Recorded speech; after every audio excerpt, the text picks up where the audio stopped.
Spurs Bros, welcome into episode 28 of the Spurs Bros podcast. The season is officially over. The Spurs went 34 and 48. We added 12 wins on the year.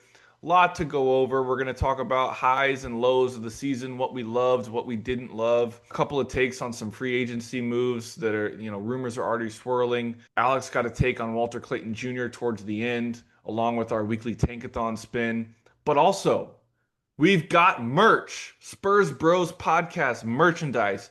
Look at Alec this episode. He's got a brand new, clean, white Spurs Bros pod hat. If you want one, leave a comment or send us a DM on Twitter or Instagram. We'll ship it directly to you for $25. And all that money is going to go into us upgrading this podcast in this off season. So if you want a hat, let us know. We'll send it right to you. But other than that, let's get right into it. Episode 28. Here it comes. Spurs Bros, welcome to the Charles Bassey episode of the Spurs Bros podcast, episode number 28. I'm your host, Alec Bogus. These are my co-hosts, Reagan Keogh and Stuart Lynch. Boys, we made it. We officially made it to the end of the season. We finished the race. We won the race. Actually, we didn't win any race. We didn't win anything. We didn't do anything. But we finished. But we did run the race, and we're here now. So how are y'all feeling? Let's be honest. I feel good, man. I'm at peace with the season. Yeah, I'm happier than I was a month ago when we were still losing. Now I don't have to watch any more ball for 6 months, so I'm feeling good now. I know. I'm at peace, but I am a little sad I don't have Spurs basketball to watch anymore. We're in the dog. I mean, we got playoffs, but Spurs aren't in it. Playoffs for the next 2 months. No Spurs ball again. That was my thought. I was thinking about it. I was definitely bittersweet, but more bitter than sweet because I have all fans from other teams, and they're all in the playoffs, right? I remember Easter Sunday watching Spurs basketball, like early playoffs, like game 1, game 2, or something. Like I remember that. So season was just getting started when the playoffs started. For real. Now we have none of that. Now we're just. But dude, even the Mavs are in the playoffs, man. Whoa. Play in. Well, they want. Yeah, I guess they got one more to win. I don't think they're beating the Grizz, but maybe. But anyways, we've become all too familiar with the feeling of at least we're 2.5 weeks away from Lotto Night. That's pretty exciting. I'm pretty pumped for that, honestly. So that's true. A lot of highs and lows. We're going to review all the feelings. We were feeling all the feels, but a lot of good, though. We're going to talk a lot about the good in hindsight, reviewing in 2020, what we learned from this season, what we liked about this season. We'll go high level, and then we'll bring it down to individual player level. We're going to go over and do some player grades. But the first good news I want to talk about is that, boys, Spurs Bros, we've got merch officially. We officially have merch. Our first hat has dropped. Very clean. For those who aren't watching but are listening, this is a super clean white little snapback hat with our Spurs Bros logo on there. Please support. Raise your hand. Comment in the video on YouTube or whatever below if you like one. We'll get in contact with you somehow. We'll make sure. Yeah, DM us on Twitter or Instagram. Leave a comment on the YouTube video. We're gonna add the link to our Venmo. We've got a Spurs Bros Pod Venmo coming up, so I'll put that in the link tree on Instagram. You can see it there. But yeah, we'll get it shipped direct to you for the low cost of $25, including shipping. So let's go. Yeah.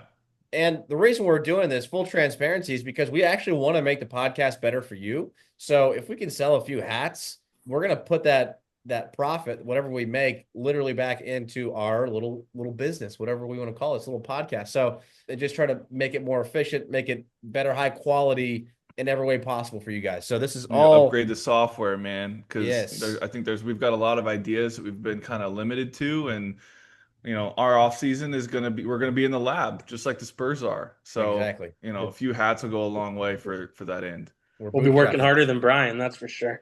Okay. Probably in I thought we right loved now. Brian. I thought we loved Brian. Well, I know Stu's back and forth on that. Either we'll get into it. So let's go in chronological order here. The Spurs officially end their season 34 and 48, which guess who? Tim Mendes, the other Spurs bro, who has been absent past few weeks. We hope to get him back soon. But Tim Mendes called it on the button, nailed it. 34 and 48 for the season.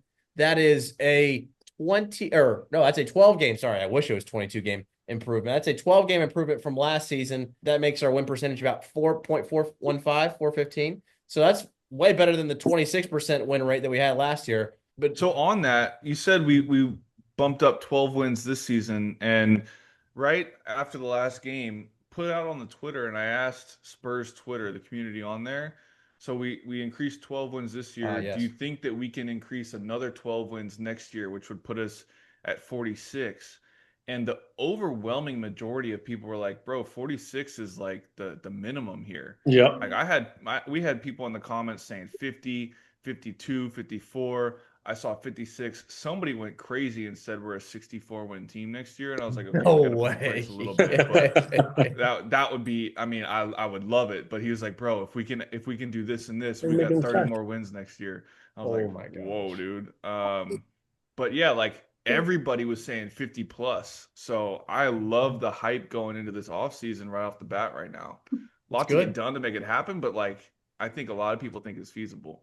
I'm with that. I'm hoping for sure because 46 will just be still in that playing spot, and we don't want to be in a Right. play. And when year 3 Wimby, we have a Fox in his prime. Year 2 Castle, probably Devin still low key like in his prime, 26-year-old Devin. So I mean, yeah, hopefully we're for sure top 6 and get some April basketball next year. It'd be fun. That's true. It would be fun if the standings stay kind of how they are, or I guess teams and strength wise stay almost the same next year. The top 5 teams in the West are 50 win teams at least. The Thunder Yeah. won 68 games, which is wild. I had no idea they won that much. But then 6, 7, and 8, which were the Timberwolves, Warriors, and Grizzlies, they won 49, 48, and 48, respectively. So 46. I hope that our Spurs bros are right and that we do get into that 50 win range, because that would definitely put us into the playoffs and not Yeah. scratching, just scraping for. 46 would be the 9 seed this year in the Yeah, West. big time. So Yeah, It yeah. will be tough though because, like you just said, I don't see that much change. Like Warriors, who are in that 7 seed, 6 seed, they just got Jimmy for 3, so like they're obviously going all in for the next couple of years. Still, Bron's not going to retire after this year. Now they freaking Luca to rejuice. True. I mean, so it's still going to be a super tough West. The only team that's going to be making moves this summer is teams like us in the bottom 5, where like Phoenix is going to be trading, so those would be worse probably, yeah, and KD's Kings gone. maybe, Kings are but going to blow it up.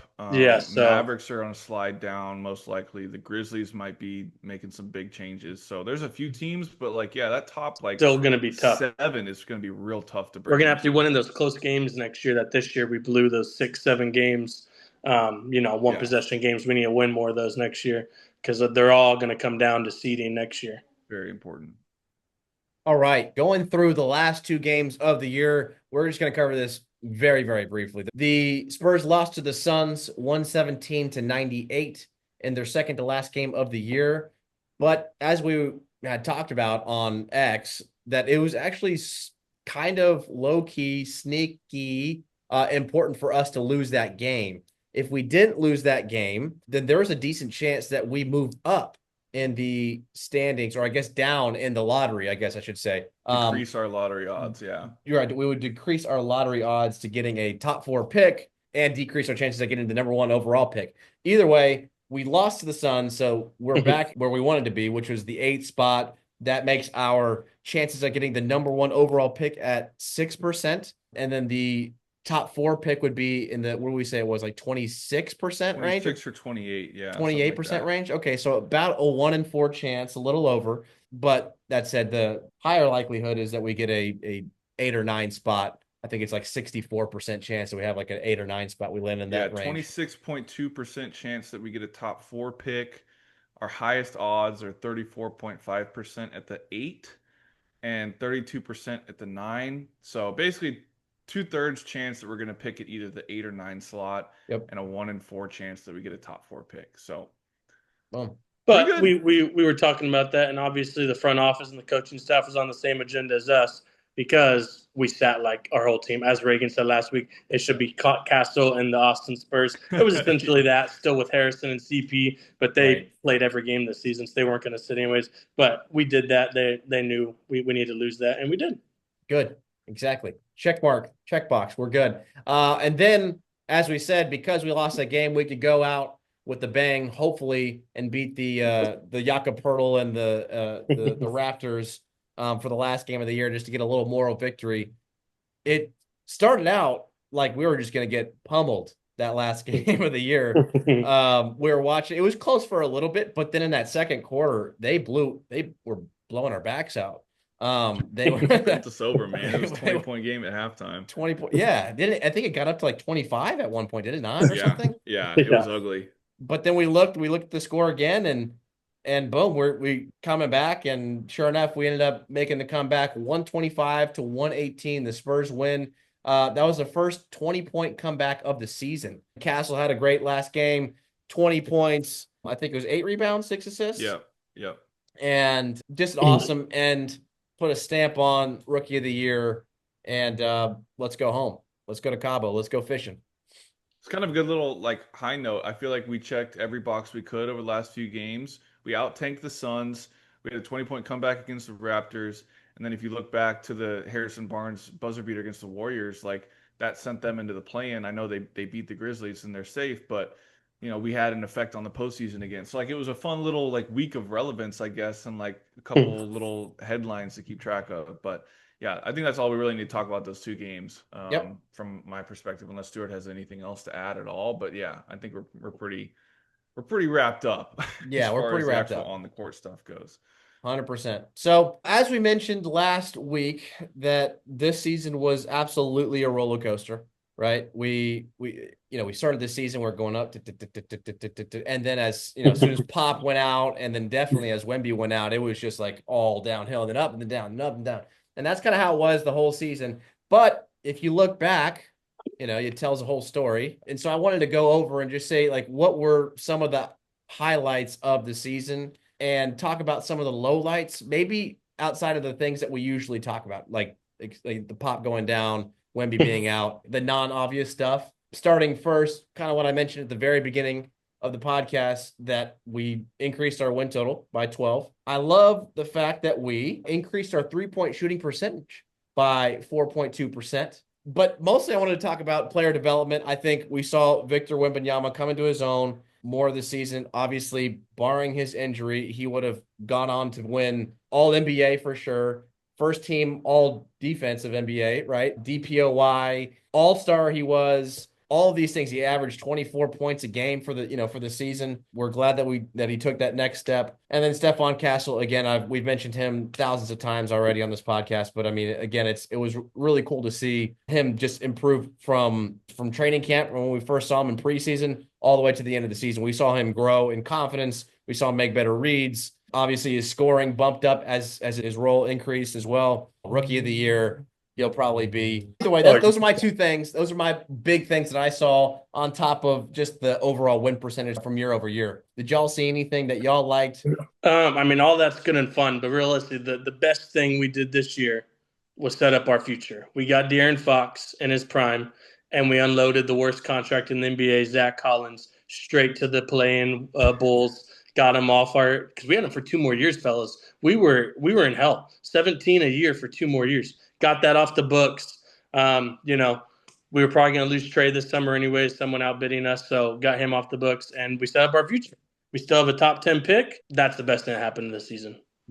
It's good. When I think of highlights, like as far as individual highlights, I instantly think of the 50-point game for Wemby way back when. And I was watching some highlights of that earlier in the week, and I was reminded that he scored 50 with 8.5 minutes left in that game against the Wizards, and he didn't take another shot the rest of the game. Like we had locked up the dub. So that's as far as like individual highlights. The Wemby 50 burger was highest for me. I'm also really excited that we found Harrison Barnes, and he fits in so well with the team from a culture standpoint and on the court. And I think we got some clarity. I think we got clarity over Vassell. I don't think that's going to change anything. But so yeah, highlights for me is like individual performances from Wemby. We talk about Castle every day.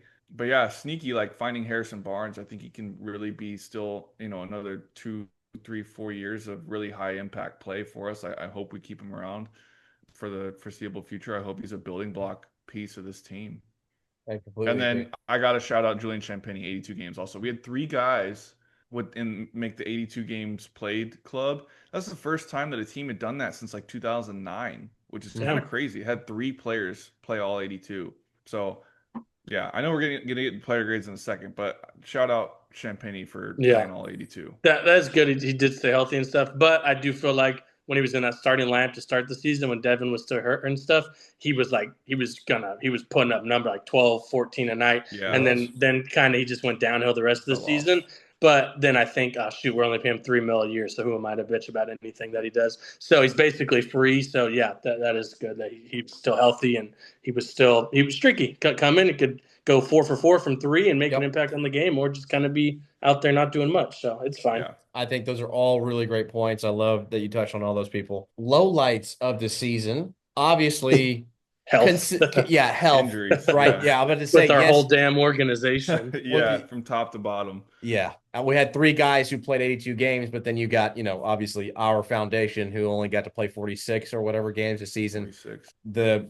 Our captain only got to coach in however many games this season, 5, 6, 10? 7. Yeah, maybe something like that. And then Fox's pinky is just never going to be straight again for the rest of his life. So I mean, that's super cool. Yeah. Yeah, he only got to play that doctor's life. That's right. Dude, gosh, don't even get me started again with that. Yeah.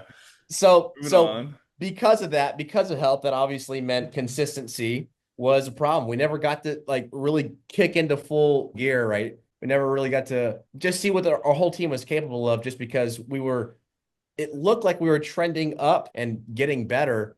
But then towards Christmas time, right? Remember, we had all those losses. We had a bunch of close losses there in Christmas time, and then shortly thereafter. And usually that time is okay for a young team to lose those games, and you expect those to be made up on the backside of the season, as we've sort of when other teams start resting and stuff. Yeah. Right. Well, and as we start to become more cohesive as a unit and learn how to, finish out games, but we never got there. We never got to learn those lessons because, again, Wemby went down. Obviously, Fox called it quits for the rest of the season. We couldn't have predicted that, but basically, like you just said, after Christmas, we were 500 the first 30 games of the season, 35-ish, still stick around 15-15, then go to 15-17, then we win 2. And then basically once we went 4 or 5 games below 500, we just never got back. The Fed just all went downhill from there. On that note, because Wemby went down, I know this is a big part of it, but we averaged, let's see here, Reagan here, I think you should stat check me on this one again, but okay, what's up? How much points per game do we give up this year? I'm reading 116.7 points per game. Could be accurate. Yeah, 116.7, yeah, per game this season. There you go. So that's not good. That's not good at all. I mean, in today's NBA, it's not awful. We would love to see it get down to 110 or 11 by next year. But I mean, not the best team in the NBA, you're just not going to average you're not going to hold teams to 105, 100 a night. It's not going to happen. No, I know, but I mean that's definitely bottom 10. Yeah, 118 is still bad. Yeah. That's easily bottom 10 in the league. Again, Wemby was our anchor. He was going to be DPOY. He probably will be DPOY for the foreseeable future. So that's huge, but that's tough. Anything else? Any other lowlights that y'all want to bring up? I'm sure, Stu, you've got a few. No. Oh, you're good. I'm out of lowlights, buddy. I've been talking about lowlights all season. I'm done. I'm optimistic. I'm looking forward to the future. I'm excited. He got it all out. That's good. Yeah, got it all out. I will say real quick, I feel like a lot of people are going to expect us to talk about Mitch Johnson in the lowlights, but I think it's been pretty clear that he kind of, he got his audition to be an NBA head coach. He probably failed this first audition. But Alec, you're talking about our circumstances changed and our expectations changed when Wemby and Fox got shut down. So he was in a tough spot to finish the year. Who knows what could have happened if we stayed healthy. But I feel like the obligatory lowlights, disappointments, Mitch Johnson's going to come up. And yes, I think it's clear that he's not the guy for the future, but he was dealt a very tough hand for his first go at it. So yes, I don't know though. We're seeing Wemby in a press conference saying about Mitch. What's the quote? Al, you sent it earlier. Oh yeah, we'll get into that. We'll get into it right now. It's a good idea. Let's do it. He said, I was like, come on, brother. You can support and all that, but come on, this is too far.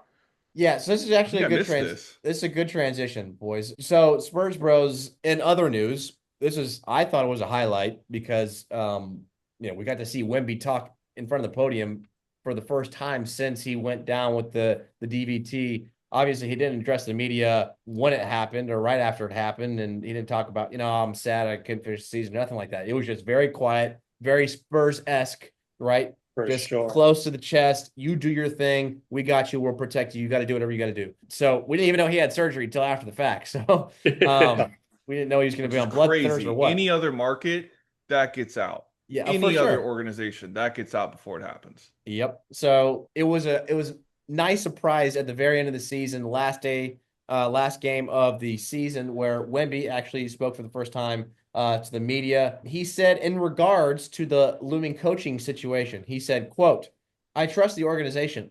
I trust Pop to do all he can to come back, to get his energy back. I also trust Mitch to grow into that role. I think we're in good hands." My first impression of that, this is what I got to say to them. The moral of the story is to shine a light on Wemby here. He's a generational superstar. He's humble, and he's puts this blind faith, full faith in our organization. A superstar of that caliber, he's going to command so much attention, so much media, and his brand is still being one of humility. Don't take that for granted. Do not take that for granted. Yeah. Like, do everything you possibly freaking can to keep his trust and faith in us, man. So that's I my think big the other thing. That side was of so that cool to is see. probably his camp advising him to give that sort of an answer because he knows it's going to come up. And it's like, hey, man, like Spurs are going to do what the Spurs are going to do. I trust the team. I trust the front Yeah. office. Like they're going to get it figured out.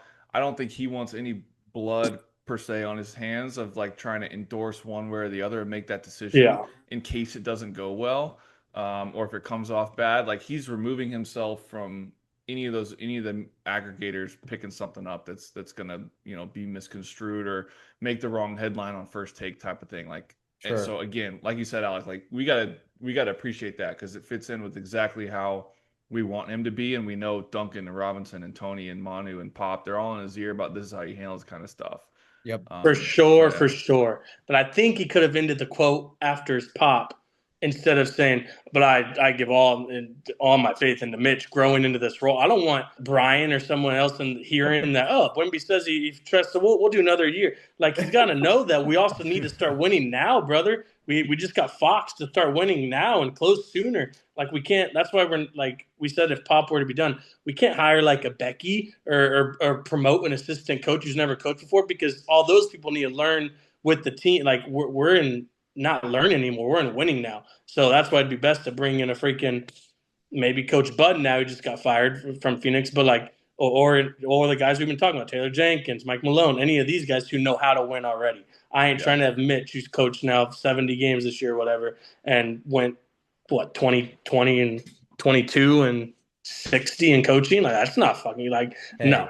So I think when we could have ended the quote, I didn't like it at all. Dead ass. I say greatness. God, I love when Stuart gets riled. I know. It's great. It's Crazy, bro. And if Mitch is our head coach next year, I'm off the pod. You heard it here first. Oh my gosh! No, took it too that's far. got too much I will legs, never.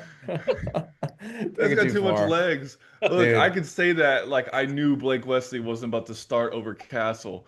Like I knew that wasn't going to happen. You don't know Mitch isn't going to be the coach. Mitch could be our coach. I'll still be pretty pissed about it. Dude, what I was going to say is greatness rejects all first-time applicants. Let them have another shot at it. Come on. Say that again. Let it sink in for the people, Alec. That was deep. Dude, greatness rejects all first-time applicants, dude. You don't just come into this role. He's 38 years old.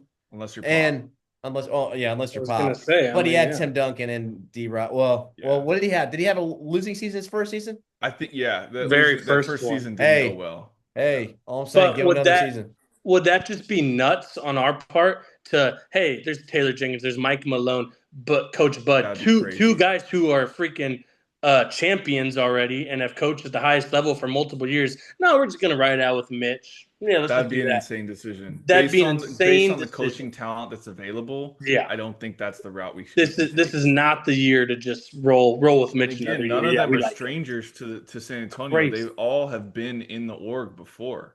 Yeah. Yeah. I mean, look, But Bud won at least one championship with sitting next A to Pop, couple, maybe yeah. two. Yeah. So I mean, yeah, that'd be absolutely crazy. and he's won with the Bucks, right?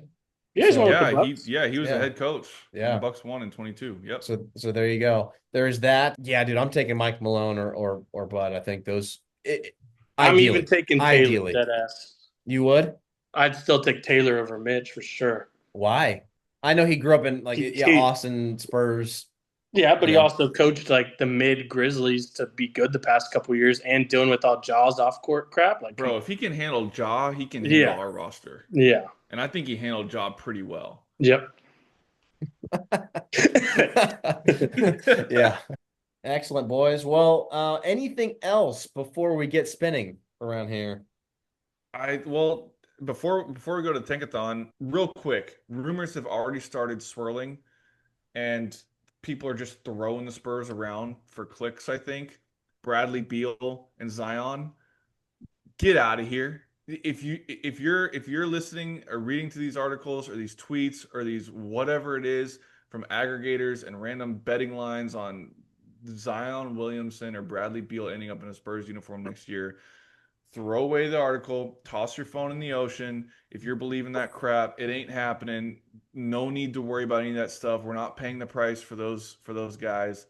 People are, Bradley Beal's talking about, I can't believe that Bud would try to get me to play like somebody else. Don't ever disrespect me like that. Bro, you should be aspiring to Drew Holiday, but you could have started out by just playing like Bradley Beal for starters. And Zion is probably working on his 12th baby mama of his lifetime so far, scarfing down 3 orders from Chick-fil-A. We don't need that in San Antonio. He couldn't handle the chips and I was waffles gonna on say, underwater. imagine Wada and Mexican like tacos Dude. and shit in SA. Oh my god! Oh my bro, God. no But shot. I am different. I told y'all a couple days ago in text.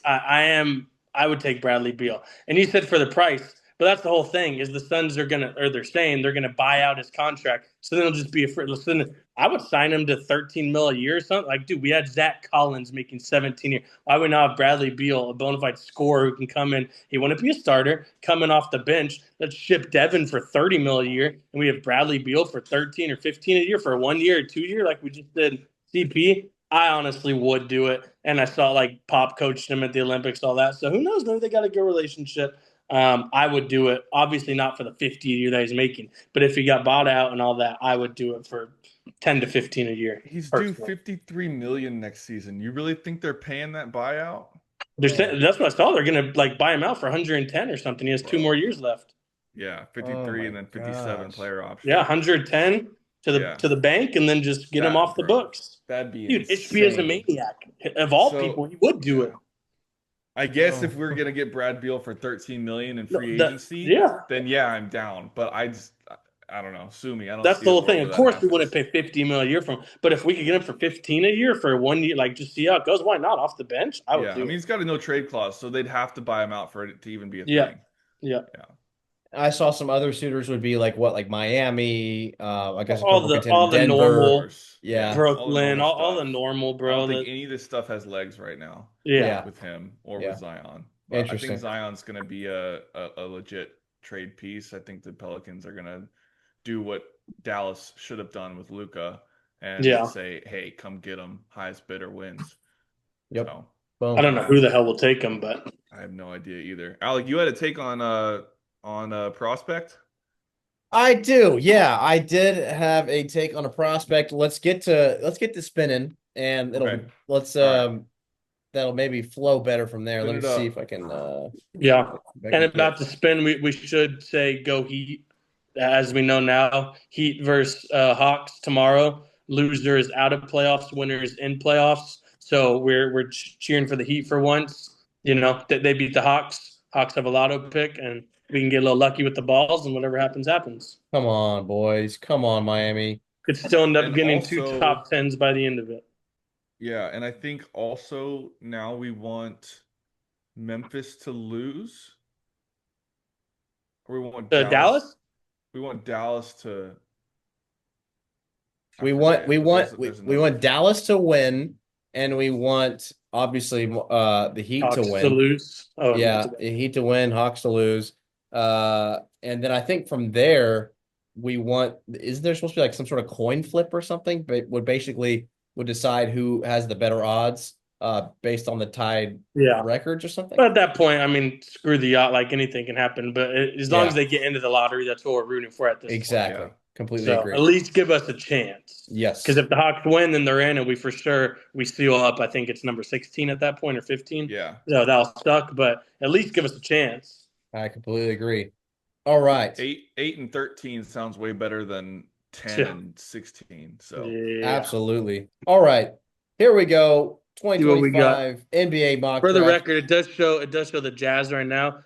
I think I called last week. I think he's going to be a Jazz player. I think the Jazz win the lotto. All right. what, Utah?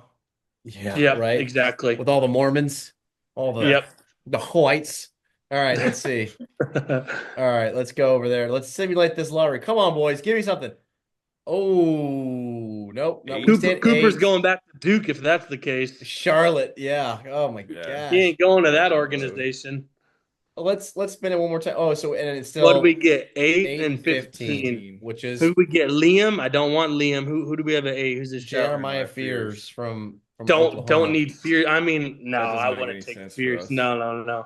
Little 6-foot point guard. I don't want him. 6'4", but Is he?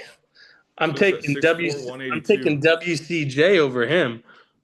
Okay, exactly. So Yeah, there you go, Spurs Alec. Bros. Spurs Bros. great roll into my hot take.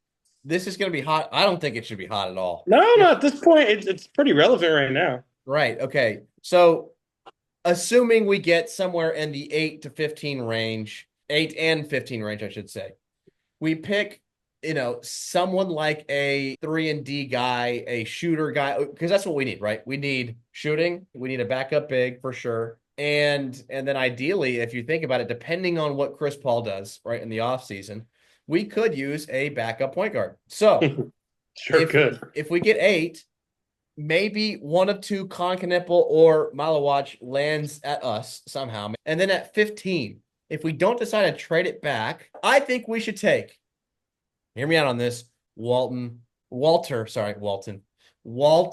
Clayton Jr. from Florida, the national champion.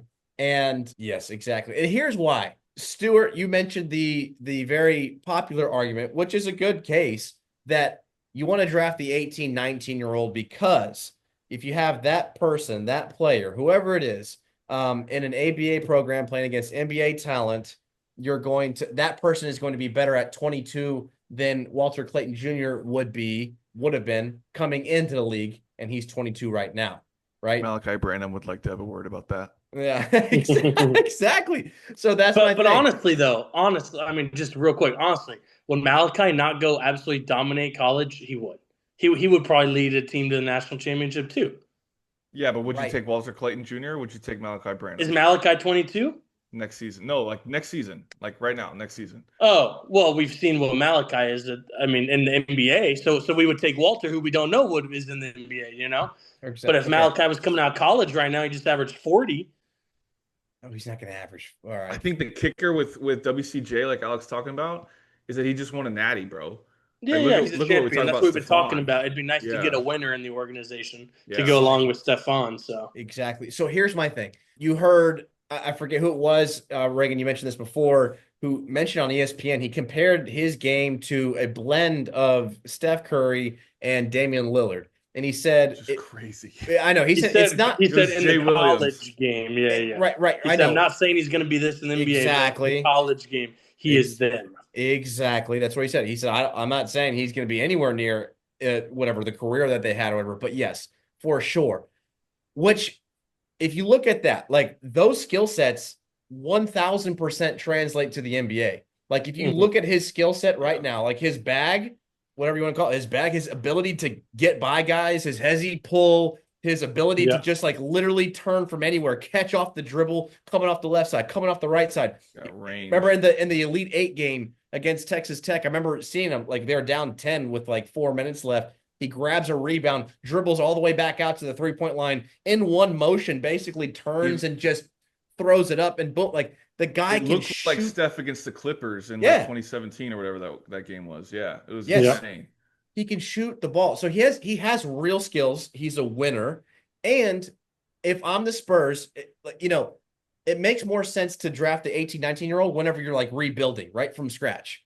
So you want just like raw talent. But we are at a point where, like we said, we want to win now. And so at the very, very, very least, we want somebody with a lower downside risk. We want to take less risk and then have a hopes that he can outperform, right, on the upside. So here's the thing. If you compare those two players, like you said, Stu, if you have a guy who is 18-year-old going to be 22 by his second contract, and then Walter Clayton Jr., 22, going to be 26 for his second contract, I think the perfect player comparison is like a Jalen Brunson, man. Jalen Brunson is a perfect example. He went from he contributed right away to the Mavs to 6-man stud to Luka being like, dude, why did you not pay him $100 million to keep him on the team? Like we needed to keep the guy on the team. To now he's on one of the friendliest, if you look at it, deals in the NBA, playing for the Knicks just because he's a stud, top 5 NBA player, a point guard in the league. Point guard, but he's right.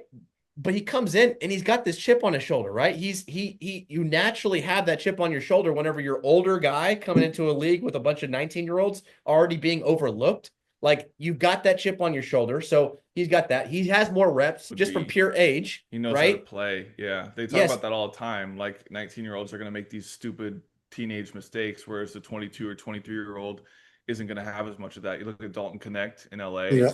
Like, he played 4 years, and he has more of that understanding of, the rhythm of a basketball game, and he's not going to make those teenage mistakes. Exactly. As much. Right. So that point right there as well. That one, compared to the 19-year-old, like there's a higher learning curve. And then the last thing is exactly that. The 19 to 22-year-old will be like, hey, look at me, look what I did, look how I progressed, and look where I'm not even close to touching my prime. Like, you're going to have to pay me just based off what I've done and where I will probably go. They'll probably demand a max contract. Walter Clayton Jr. might not, even if he progresses at a really great rate and he becomes a solid role player. So maybe we can get him on a pretty good deal.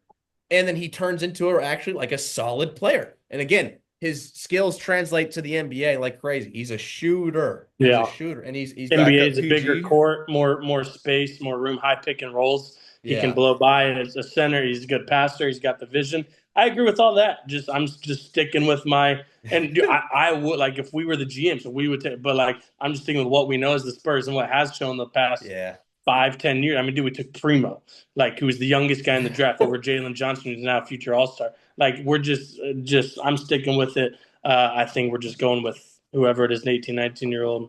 Yeah, I think at 8 we're gonna take whoever we take. I think Clayton is going to come in more at the 15-16 slot, if that's possible for us. I think we'd all rather trade that pick, package it with the Vassell or somebody, and go get the extra depth on the wing or something, or move up in the draft. But I think if we make a selection at 15 or 16, Walter Clayton Jr. could be a great option at that level. Because like you said, Stu, like, we don't want two 18-year-olds. It's too much development to take on. But taking on a 22-year-old point guard who we can slot into the backup spot, who's going to give us some scoring boost off the bench, can run the offense off the bench, a la Trey Jones, but like, similar level defender, but a much better offensive player, it could make some sense. So, Alec, I don't think it's like the super hot take. I kind of like where you're at. Yeah, cool. That was my whole rant, though, I guess. That was I've been thinking about that one for a while. I was like, that just makes so much sense, Yeah, it does. For all those reasons. So, but then again, if we're trying to be a second round playoff team next year, do we see Walter Clayton Jr. being our like point guard off the bench, like a rookie? Like, I just don't know, Like, yeah, I know. I mean, at that rate, like in the playoffs, Fox and Cass are going to play. Yeah, they'll just still be on the floor. So he's going to be 2 minutes a quarter, spelling one of those guys at a time. Yeah, right. I feel you. Yeah. Right. And again, and I'm assuming no Chris, if we were to draft Walter Clayton Jr., right, there's no Chris Paul, But again, if we had no Chris Paul, we drafted an 18-year-old. It's kind of like the blind leading the blind. It's like, oh yeah, this is how you do stuff. And like the guys coming up to speed, the 18-year-olds coming up to speed. This is how things are done around here. There's none of that in our organization yet. Like really, with like our current players, Barnes and Fox. it's Yeah. Barnes Two and old Fox. heads. Yeah. Exactly. So would you And rather Fox is have 27. right? Exactly. So would you rather have like a mid 20 something year old being like, hey, this is how we do stuff? Like you're still trying to learn how to win too, brother. Versus like Walter Clayton Jr., who is just more mature already coming off, like just Yeah. coming into the league. So that's what I'm thinking. And he was like a mid-major guy before Florida, so he's already like Iona, level-headed. yeah. He wasn't ever like super cocky. He was always the best player in the nation. Right. He had to work hard to get to where he got. So I'm with you. I like it. Played I'm for just sticking with Pitino our at front Iona. office. Yeah. Huh? He Right. played Yeah. for Rick Pitino at Iona. So he's got some Good of that pedigree coaching. and like that hard ass coaching background. Yeah, it's fun. Right. So So boom. All right. Woo. Now let's do one more spin before we end it. Let's go. One more spin. One more spin. I did do another spin, and here's where we landed. No, it wasn't on camera. Okay, I'll If do you it. show Okay. me Houston at 1, I'm gonna be pissed. No, it shows the Wizards at 1. Oh, But we got Cooper staying in college again. we got we three got though. three. All right, let me simulate one more time just for good more. measure. Come On on, the come on, record. come on, come on. 6%, 6%, 6%. Dang, Back that'd to be 8. awful. I don't want him going to the damn Sixers. Oh my gosh. All right, turn it off. I'm done. Alrighty, boys. That was fun. A lot to unpack from this episode, but it was a lot of fun. We're gonna keep going this off season throughout the summer. There's gonna be a lot more content. Again, Alex got the hat on. We're gonna drop some links, post some pictures. If you want a hat, let us know. We'll ship it direct to you. And from the Spurs Bros, go Spurs, go.